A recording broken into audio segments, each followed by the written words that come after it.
Assalamualaikum warahmatullahi wabarakatuh. Alhamdulillahirabbil alamin wassalatu wassalamu ala nabiyyina Muhammadin wa ala alihi wa sahbihi ajma'in amma ba'd. Alhamdulillah, Bapak sekalian rahimakumullah, segala bersyukur senantiasa tidak bosan-bosannya kita panjatkan kepada Allah Subhanahu wa taala, yang mana pada pagi hari ini kita semuanya masih diberikan kenikmatan oleh Allah Subhanahu wa taala yang sangat banyak sekali, dan kenikmatan yang paling besar adalah nikmat berupa iman dan Islam. Dan kita berdoa kepada Allah Subhanahu wa taala semoga kita semuanya bisa istiqomah di atas Islam dan Sunnah, dan semoga kita semuanya diwafatkan oleh Allah Subhanahu wa taala dalam keadaan husnul khatimah. Amin. Bapak dan Ibu sekalian rahimakumullah, kita lanjutkan kembali pembahasan kita tentang hadis Arba'in An-Nawawi. Kita sekarang masuk pada hadis yang ke-9. Ya, hadis yang ke-9. Kita bacakan. An Abi Hurairah radhiyallahu anhu qala sami'tu Rasulullah sallallahu alaihi wasallam yaqul ma nahaitukum anhu fajtanibuhu wa ma amartukum bihi fa'tu minhu mastata'tum fa innama ahlaka alladhina min qablikum kathratu masailihim wa ikhtilafuhum ala anbiya'ihim. Rawahu Bukhari wa Muslim. Dari Abu Hurairah radhiyallahu anhu, dia berkata, aku mendengar Rasulullah Shallallahu Alaihi Wasallam bersabda, apa saja yang aku larang terhadap kalian maka jauhilah, dan apa saja yang aku perintahkan kepada kalian maka kerjakanlah semampu kalian. Sesungguhnya yang membinasakan umat sebelum kalian hanyalah karena mereka banyak bertanya dan menyelisihi nabi-nabi mereka. Hadis riwayat Bukhari dan Muslim. Bapak sekalian rahimakumullah, hadis ini diriwayatkan dari sahabat Abu Hurairah radhiyallahu anhu. Ini termasuk sahabat yang sangat banyak sekali meriwayatkan hadis dari Nabi sallallahu alaihi wasallam. Maka saya kita dengar dari Abu Hurairah seperti itu. Ya, jadi ini nama sahabat yang sangat terkenal sekali, sangat familiar di telinga kita. Akan tetapi Bapak sekalian, Abu Hurairah ini bukan nama aslinya. Ini hanya kunyah, nama panggilannya Abu Hurairah. Pertanyaannya, siapakah nama asli beliau? Ada yang tahu? Ini kan sahabat terkenal ya, Abu Hurairah, terkenal sekali. Ya, ada yang tahu nama aslinya? Tidak ada yang tahu ya. Nama asli beliau adalah Abdurrahman bin Sakhr. Ya, Abdurrahman bin Sakhr. Ya, jadi memang ada sebagian sahabat itu memang lebih terkenal dengan kunyahnya, ya, nama panggilannya dibanding nama aslinya. Ya. Akan tetapi jika kita mengaku cinta sahabat, ya, maka hendaknya kita berusaha mengetahui sirah mereka. Ya, sehingga kita bisa meneladani para sahabat Nabi radhiyallahu anhum ajma'in. Kenapa? Karena tahapan cinta yang paling awal itu adalah dengan apa? Mengenal. Ya, maka betul sekali perkataan apa? Tak kenal maka tak sayang. Ya. Bagaimana kita bisa tumbuh cinta kita kepada para sahabat jika kenal saja tidak? Ya. Maka ini itu apa? Untuk renungan kita bersama. Ya, kita sudah ada teladan terbaik itu sudah komplit, mulai dari Nabi SAW, kemudian para sahabat beliau, bagaimana akhlak mereka, keimanan mereka, dan seterusnya. Ini sudah lengkap. Tidak perlu kita cari teladan orang-orang kafir ini, atau bahkan tokoh fiktif ini, apa itu, Superman, Batman, ya, Rambo, apa ini, tidak perlu, tidak butuh kita mereka. Kalau masalah kepahlawanan, sahabat ini banyak sekali kisah heroik dari mereka. Jadi kan bisa baca di surah Nabi, Pak, peperangan itu banyak sekali kisah heroik dari sahabat Nabi. Dan itu kisah nyata, bukan fiktif, Pak. Ya, bukan fiktif. Ya, jadi kita tidak butuh teladan dari seperti itu, ya, tokoh-tokoh yang kafir. Sedangkan kita banyak tokoh-tokoh dari kalangan sahabat yang patut kita teladani. Ya, cuma masalahnya banyak di antara kita yang tidak kenal, maka tak kenal maka tak sayang. Maka penting kita belajar sirah tentang sahabat. Ya. Ada juga misalnya sahabat yang sangat terkenal sekali, tapi beliau dikenal dengan mulianya, yaitu sahabat yang paling mulia, manusia terbaik setelah Nabi Muhammad Sallallahu Alaihi Wasallam. Sinten Pak? Abu Bakar. Sudah sering dengar ya? Ngertos boten nami aslinya? Ada yang tahu? Abu Bakar ya? Sering kita dengar Abu Bakar. Itu nama aslinya siapa? Ada yang tahu nggak sekalian? Nama aslinya adalah Abdullah bin Utsman. Ya. Jangan-jangan baru dengar kali ini. Ini sahabat paling mulia ini. Ya, sahabat mulia. Namanya Abdullah bin Utsman. Kemudian juga dari para ulama banyak juga yang terkenal dengan nama kunyahnya. Ya. Misalnya Imam Mazhab yang 4 itu kan. Ya. Misalnya Abu Hanifah. Itu kan bukan nama aslinya. Ya. Sering kita dengan Abu Hanifah. Ya. Nama aslinya siapa? Nama aslinya adalah Nu'man bin Thabit. Nu'man bin Thabit itu nama aslinya. Ada lagi yang terkenal yang kita semua di Indonesia ini ngaku bermadzhab Syafi'i. Sedangkan Syafi'i itu bukan nama aslinya, Pak. Ya, Imam Syafi'i bukan nama aslinya. Ada yang tahu nama aslinya, Bu? Ada yang tahu? Ya, kita kan sering dengar ya. Saya madzhabnya Syafi'i saya itu. Syafi'i itu namanya sinten, Mbak? Soko ya. Itu dia. Padahal gimana mau bisa ngaku madzhab Syafi'i, cinta Syafi'i itu? Namanya saja tidak tahu, kan tidak masuk akal ya. Nah, kan karena kalau kita cinta kepada seorang, pasti kita apa? Berusaha mengetahui seluk-beluk tentang orang yang kita cintai, siapa namanya, dan seterusnya. Bagaimana perjalanan hidupnya. Jadi beliau namanya Muhammad bin Idris Asy-Syafi'i. Asy-Syafi'i itu kakek dari kakeknya Imam Syafi'i. Dinisbatkan beliau Asy-Syafi'i itu kakek dari kakeknya beliau. Beliau lebih terkenal dengan Asy-Syafi'i. Ini sekedar penambah bahasa saja ya. Nah, di antara Abu Hurairah ini beliau lebih terkenal dengan kunyahnya. Kenapa dipanggil Abu Hurairah? Karena beliau dari kecil itu senang sekali sama kucing. Nah, setelah dengar kesini, Hurairah kucing. Ini tapi bukan kunyah untuk menjelekkan, bukan. Nah, karena beliau itu waktu berbala itu sering apa? Ya bawa kucing gitu. Ada kucing kemudian ditaruh di dalam bajunya itu ya, bawa pulang seperti itu. Sehingga beliau terkenal dengan dijuluki Abu Hurairah. Saking apa? Beliau senang melihara kucing. Ini bukan suatu aib ya, bukan suatu aib. Ini Abu Hurairah.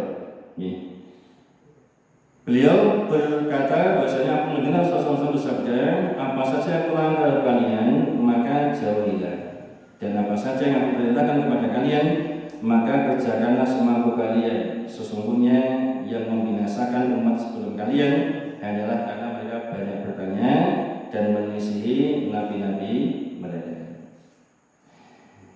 Faedah dari hadis ini bagi sekalian, saya ringkas poin-poin penting yang bisa kita ambil faedahnya dari hadis ini. Yang pertama, wajibnya menjauhi apa-apa yang dilarang oleh Nabi Sallallahu Alaihi Wasallam. Berdasarkan sabda Nabi tadi adalah manahaitukum anhu fajtanibuhu. Apa saja yang aku larang dari kalian adalah maka jauhilah. Ini kata apa? Perintah, maka jauhilah fajtanibuhu. Maka ini wajibnya kita menjauhi apa-apa yang dilarang oleh Nabi Sallallahu Alaihi Wasallam. Dan ini sesuai dengan firman Allah Subhanahu Wa Taala dalam surat Al-Hasyr ayat 7. Allah berfirman, "Wa ma atakumur rasulu fakhudhuhu, wa ma nahakum anhu fantahu, wattaqullaha innallaha syadidul 'iqab." memerintahkan Rasul kepadamu, maka terimalah. Dan apa yang dilarangnya bagimu, maka tinggalkanlah. Dan bertakwalah kepada Allah, sungguh Allah sangat keras hukumannya. Ya, jadi kita diperintah Allah untuk apa? Untuk mentaati apa-apa yang Rasul perintahkan kepada kita. Apa beliau berikan kepada kita, terimalah. Ya, apa yang beliau larang, tinggalkanlah. Ini perintah Allah Subhanahu wa Ta'ala. Maka ketika kita mentaati Rasul, ini berarti kita mentaati siapa? Allah Subhanahu wa Ta'ala. Makanya Allah berfirman, "Qul in kuntum tuhibbunallaha fattabi'uni." Katakanlah, jika kalian mencintai Allah, fattabi'uni, maka ikutilah aku. Ikutilah siapa? Nabi Muhammad sallallahu alaihi wasallam. Maka bukti cinta kita kepada Allah yaitu dengan apa? Mengikuti, meneladani Nabi Muhammad sallallahu alaihi wasallam. Maka dusta kalau ada orang mengatakan saya cinta Allah, cinta Rasul. Ya. Tapi kalau Rasul memerintahkan demikian, kita tidak mau mengikuti. Malah kita membuat apa? Amalan yang baru yang tidak pernah dicontohkan oleh Nabi sallallahu alaihi wasallam. Ya, tidak mau mengikuti Nabi. Ya. Padahal kalau ditanya saya cinta Allah, cinta Rasul, ya. Bahkan kadang sambil nyanyi-nyanyi, ya. Cinta Allah, cinta Rasul. Ya. Tapi faktanya enggak sesuai dengan yang diucapkan. Ya, maka ini cinta dusta. Maka cinta itu butuh bukti. Jenengan kalau menyatakan cinta kepada siapa yang pernah mesti kan apa? Nanti buktinya mas. Nah, buktinya ini tak galau mahar emas bro. Oh berarti cinta tenan ini. Ada buktinya kan? Ya, kalau cuma klaim saja semua orang bisa. Saya cinta, semua orang bisa. Karena buktinya di cinta itu butuh apa? Pembuktian. Kemudian yang kedua yang sini, yang dilarang itu mencakup sedikit dan banyaknya. Jadi ketika dilarang kita dengan terhadap sesuatu, maka ini tidak hanya banyaknya, tapi sedikitnya juga dilarang. Ya, misalnya kita dilarang dari riba. Maka orang riba ini enggak hanya ketika kalau bunganya banyak. Nek sidik orang pokok pak, ngomong sidik. Ya tetap tidak boleh. Jika agama sudah melarang, maka sedikit pun juga tidak boleh. Seperti agama kita melarang minum khamr, ya. Maka juga meliputi sedikit dan banyaknya. Ya. Tidak bisa kita akan sak suap kita masa, rokok lah, orang sampai mentem. Ya tetap tidak boleh. Ya haram ya haram. Sedikit atau banyaknya ya haram. Karena Nabi ketika tadi apa-apa yang beliau larang suruh meninggalkan semuanya. Ya, tidak dirinci oleh beliau. Maka tinggalkanlah. Kalau banyak, kalau sedikit tidak apa-apa, tidak ada rezeki. Pokoknya kalau dilarang, tinggalkan saja. Ya, tinggalkan. Kemudian yang ketiga, bahwa menahan diri atau menjauhi itu lebih mudah daripada melakukan perbuatan. Nabi SAW menyuruh agar menjauhi larangan secara keseluruhan, karena menahan diri itu mudah. Ya. Tadi coba kita perhatikan sekalian, ketika Nabi melarang kita dari sesuatu, beliau bersabda tadi, "Mana haitukum anhu fajtanibu." Apa-apa yang keluar dari kalian maka jauhilah. Sudah titik, enggak ada rincian. Tapi ketika fa'tu minhu, ya, wa ma amartukum bihi fa'tu minhu mastata'tum, ada tambahan mastata'tum. Ya. Dan apa saja yang perintahkan kepada kalian, maka kerjakanlah mastata'tum semampu kalian. Ada tambahan apa? Semampu kalian. Tapi ketika larangan tidak ada, tinggalkanlah semampu kalian, tidak ada. Maka kalau larangan sudah tinggalkan, tidak ada rincian lagi. Ya. Kenapa? Karena meninggalkan satu lebih mudah daripada apa? Menjalankan. Betul ya? Makanya ketika meninggalkan tidak ada rincian. Tapi kalau menjalankan, ini kadang ada orang-orang yang tidak mampu. Nah, makanya agama kita semampu kalian. Ya, fattaqullaha mastata'tum. Bertakwalah pada Allah semampu kalian. Misalnya saya mengatakan jangan keluar dari pintu sana, kan mudah ya. Misalnya menengah, selesai gitu. Maksudnya beres. Tapi kalau misalnya saya merintahkan angkat batu sebesar 1 ton ini misalnya, 1 kintal lah ya, 1 kintal angkat batu 1 kintal ini. Ada yang mampu, ada yang tidak. Gitu. Kalau yang kuat ya mampu misalnya. Ya. Saya sesuai mampu. Ya. Maka ini bedanya kan, kalau ini juga menunjukkan apa? Rahmatnya Allah kepada kita. Ketika menyuruh sesuatu ini disertai dengan mastata'tum, sesuai kemampuan kalian. Ya. Kalau sholat misalnya harus berdiri biasanya ya, tapi ketika nggak mampu boleh dengan duduk semampu kalian. Gak kuat duduk ya berbaring semampu kalian. Ya seperti itu. Ya, begitu juga dengan puasa. Kalau nggak mampu, ya nanti diganti yang lain, ada uzur misalnya. Atau sudah sakit tidak mampu lagi, bisa membayar fidyah semampu kalian. Nggak mampu 1 bulan, seminggu tidak apa, karena mungkin fisiknya lemah. Nanti yang lain diganti yang lain dan seterusnya. Ya, ini menunjukkan indahnya Islam. Kemudian yang keempat, melaksanakan kewajiban ini hanyalah diwajibkan bagi orang-orang yang mampu melaksanakannya. Ya, jadi kewajiban tadi dikaitkan dengan apa?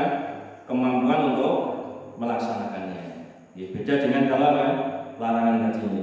Beda dengan larangan. Ya. Sebagaimana firman Allah tadi yang kita sebutkan, fattaqullaha mastata'tum dalam surat At-Taghabun ayat 16, dan bertakwalah kamu kepada Allah sesuai dengan kesanggupanmu. Kemudian juga ketika Allah memerintahkan kita untuk berhaji, ya, seperti firman Allah dalam surat Ali Imran ayat 97, Allah berfirman, walillahi 'alan nasi hajjul bait man istata'a ilaihi sabila. Dan di antara kewajiban manusia terhadap Allah adalah melaksanakan ibadah haji ke Baitullah, yaitu bagi orang-orang yang mampu mengadakan perjalanan ke sana. Makanya kalau nggak mampu ya berarti nggak wajib haji. Jadi Islam itu mudah. Ya, Islam itu agama rahmat, nggak ada maksa. Pokoknya wajib haji, bukti caranya kudu haji itu, buat duit orang yang tidak ada. Ya. Kalau nggak mampu maka nggak wajib. Akikah misalnya, kalau laki-laki kan 2 kambing nih. Kalau nggak mampunya cuma beli 1, ya 1 nggak apa-apa, sesuai kemampuan. Tetap akikah cuma 1 kambing tidak apa-apa, karena mampunya cuma 1 tidak apa-apa. Ya, fattaqullaha mastata'tum. Kemudian yang kelima, bahwasanya manusia ini memiliki kemampuan dan kesanggupan dalam menjalankan perintah dan menjauhi larangan. Dari hadis tadi menunjukkan bahwasanya apa? Manusia kita semua ini memiliki kemampuan dan kesanggupan untuk apa? Melaksanakan perintah dan menjauhi larangan. Ya, jadi bukan karena kita dipaksa, tidak. Kita sudah ada kemampuan. Ada kemampuan. Tentunya setiap orang beda-beda. Kemudian yang keenam, apa yang dilarang dan diperintahkan oleh Nabi SAW adalah syariat. Baik hal itu terdapat dalam Al-Quran maupun dalam As-Sunnah. Jadi meskipun ya, dari hadis Nabi SAW, sabda Nabi itu juga syariat. Meskipun tidak ada dalam Al-Quran, ya, ada dalam hadis Nabi, maka itu juga syariat. Ya. Tidak boleh kita memisahkan antara Al-Quran dan hadis Nabi SAW, tidak boleh misalnya. Ini tidak terpisahkan. Ya, bahkan Allah sendiri mengatakan apa tadi? Apa-apa yang kamu terima dari Rasul maka terimalah. Ya, sama Allah kita diberitakan itu apa? Melaksanakan perintah Nabi. Ya. Maka kalau ada kelompok ya, ada seperti ini, ingkar sunnah namanya. Dia tidak mengakui sunnah, hanya mau beriman kepada Al-Quran saja. Pokoknya kalau dengan Al-Quran juga Al-Quran. Sebenarnya dengan Al-Quran. Ya. Maka seperti ini maka kita tidak bisa beragama. Ya. Bagaimana bisa beragama? Sedangkan dalam Al-Quran itu perintah sholat itu adanya cuma umum, Pak. Perintah untuk sholat. Adapun tata cara sholat, wonten apa mboten teng Al-Quran? Tidak ada. Kalau jenengan patuhannya Al-Quran tok, jenengan tidak bisa sholat. Dan jenengan sholatnya itu loh, gerakan rukuknya ngoten, sing diwaca napa, nek sujud itu takbire ngeten. Niku dari mana? Di Al-Quran tidak ada. Adanya di hadis Nabi Sallallahu Alaihi Wasallam. Dan memang itu di antara fungsinya hadis untuk menjelaskan apa? Al-Quran. Ya, seperti itu sekarang. Tidak bisa beragama kita kalau cuma Al-Quran. Tapi ada seperti itu. Sekte itu ada. Ingkar sunnah namanya. Kemudian yang ketujuh, banyak bertanya adalah sebab kehancuran dan kebinasaan. Ya. Terlalu banyak tanya, ini merupakan apa? Sebab kehancuran dan kebinasaan. Ya.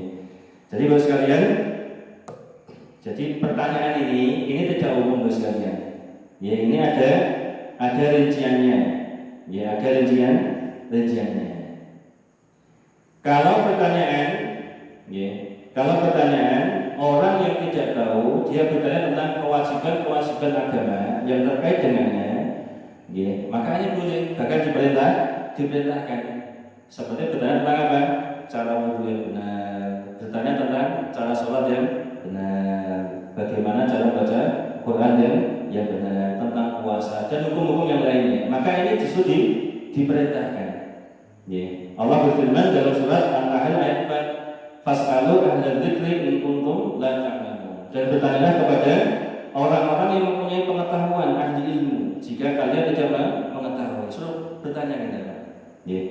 Akan tetapi, ya, pertanyaan yang di sini, yang terjelas ini adalah pertanyaan diantaranya bertanya tentang hal-hal yang tidak ada manfaatnya. Ya, ini tercela sekalian. Ya, maka kita hindari. Misalnya apa dan tidak ada kebutuhannya, tidak ada manfaatnya pokoknya. Misalnya ada orang bertanya, Pak Ustadz, itu tongkatnya Nabi Musa itu terbuat dari apa Pak Ustadz? Kayu jati apa kayu semakunya? Ini kok manfaat apa badan? Manfaat apa badan? Tidak manfaat. Kalaupun jenengan tahu dari kayu jati, terus manfaatnya apa? Enggak nambah iman, gitu. Tidak apa menjadikan hukum tersendiri, enggak ada. Makanya Allah tidak menjelaskan, tidak jelaskan kalau tongkat Nabi Musa dari jenis kayu. Enggak jelaskan karena tidak penting. Yang penting beliau apa? Dikisahkan mukjizat beliau adalah apa? Dengan tongkat tadi. Beliau pukul kemudian apa? Laut bisa terbelah dengan izin Allah. Atau misalnya ada orang bertanya, Pak Ustadz, itu kisah Ashabul Kahfi kan ada anjingnya itu. Itu anjingnya jenisnya apa Pak Ustadz? Jenis herder apa ini tidak penting kan? Pertanyaan tidak penting. Nah, jenisnya apa itu tidak penting kan? Kalau tahu jenisnya terus apa manfaat untuk kita? Nah maka bertanya seperti ini tercela dalam agama kita, tidak ada manfaatnya. Kalau tanya tadi Pak Ustadz, gimana cara wudhu yang benar? Itu manfaatnya. Kemudian diamalkan, itu manfaat. Bahkan wajib, kalau tidak tahu wajib tanya. Kemudian pertanyaan yang juga tercela yang dapat membinasakan juga, yaitu banyak bertanya mengenai masalah-masalah yang belum terjadi. Ini juga tidak boleh. Ya, tidak boleh.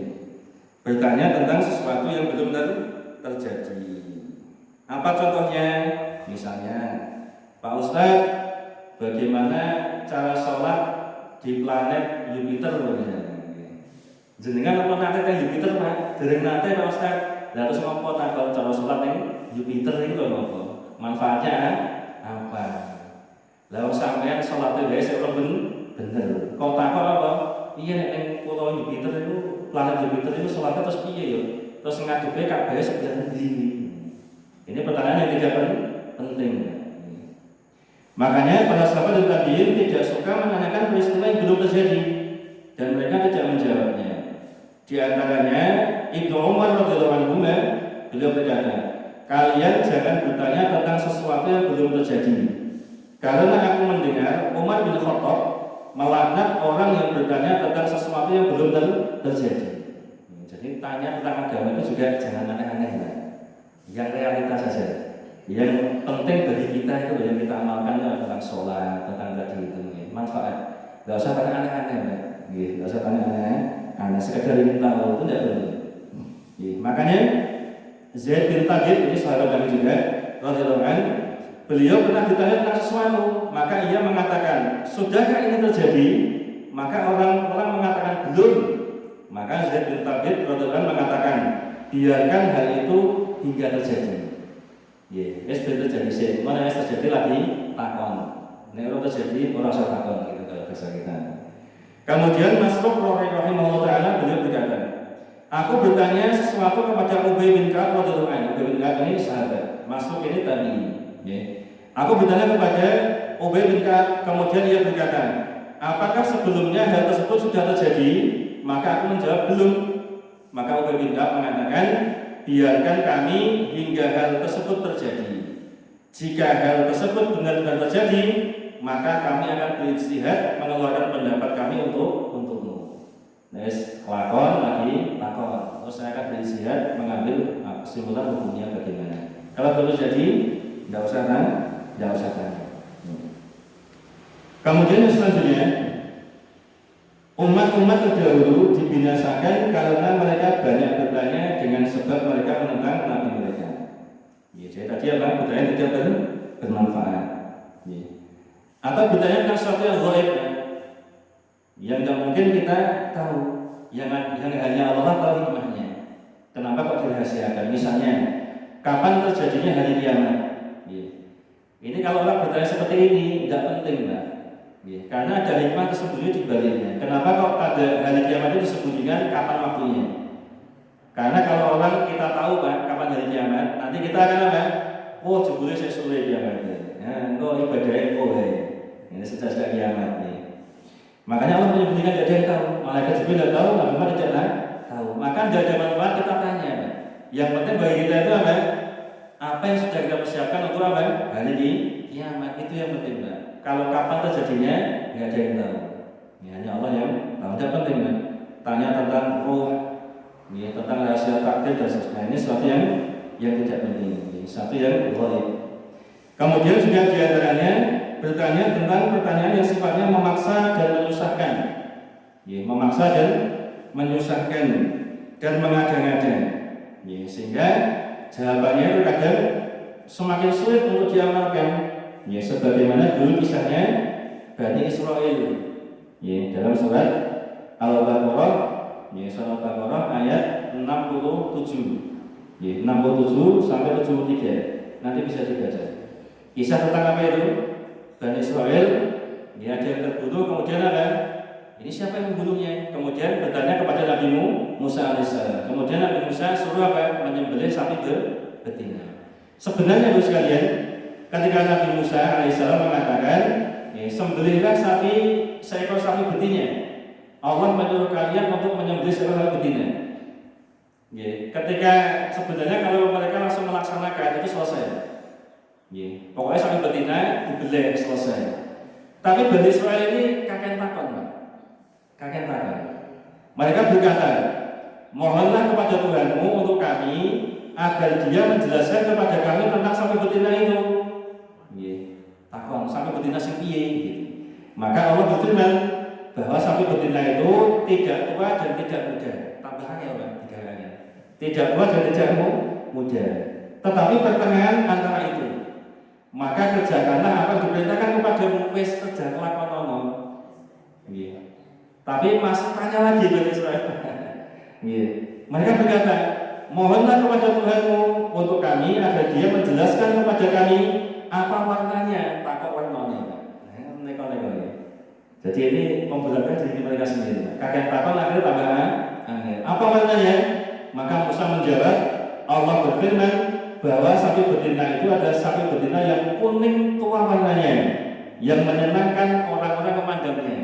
Nanti sawang nyenengke, tambahannya apa? Sapi kuning. Nanti sawang nyenengke, tambahannya salah diri kakek takon. Ya. Tapi mereka masih tanya lagi, ya. Tanya lagi. Mohonlah kepada Tuhanmu untuk kami agar Dia menjelaskan kepada kami hakikat sapi betina itu, karena kami itu belum jelas bagi kami. Dan jika Allah menghendaki saya akan mendapat petunjuk. Maka Musa menjawab, Allah berfirman bahwa sapi betina itu adalah sapi betina yang belum pernah dipakai untuk membajak tanah. Malah sapi yang belum pernah dipakai membajak tanah. Dan tidak pula pernah dipakai untuk mengairi tanaman. Dan tidak ada cacatnya, dan tidak ada belangnya.